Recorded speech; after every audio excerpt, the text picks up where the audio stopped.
Morning dream class में आप सबका स्वागत है। चलिए आज हम आपके सामने एक नए तरह के क्वेश्चन पे बात करते हैं। यहाँ पे ये क्वेश्चन दिया हुआ है यदि a बराबर b बराबर 60 डिग्री, ठीक है, यानी a बराबर b बराबर 60 डिग्री, तो हमें क्या करना है, प्रमाणित करना है कि cos a minus b equal to cos a into cos b plus sin a into sin b होगा। ठीक है, चलिए अब कैसे हम लोग इसको सोल्व करते हैं, इसका स्टेप क्या है।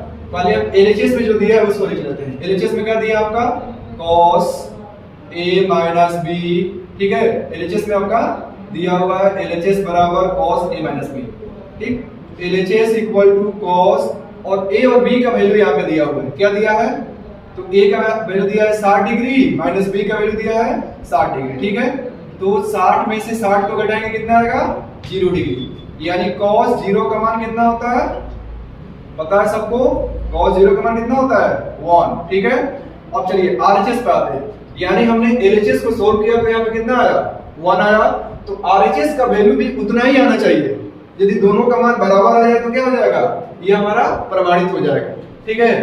तो चलिए RHS देखते हैं। RHS बराबर क्या दिया है, cos a into cos b plus sin a into sin b, ठीक है। अब देखो cos a का वैल्यू दिया है, a और b का मान क्या दिया है 60 डिग्री, तो जहां जहां a और b का मान है वहां वहां यहाँ पर रखते हैं, तो cos 60 degree into cos 60 degree plus sin 60 degree into sin 60 degree, ठीक है, यानी cos इंटू cos क्या हो जाएगा, cos square 60 degree plus sin into sin sin square 60 degree, ठीक है।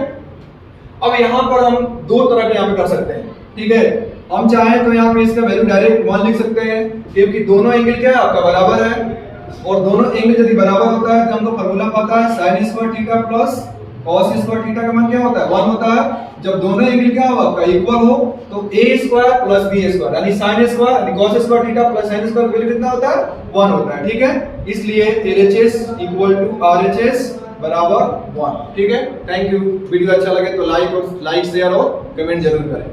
धन्यवाद।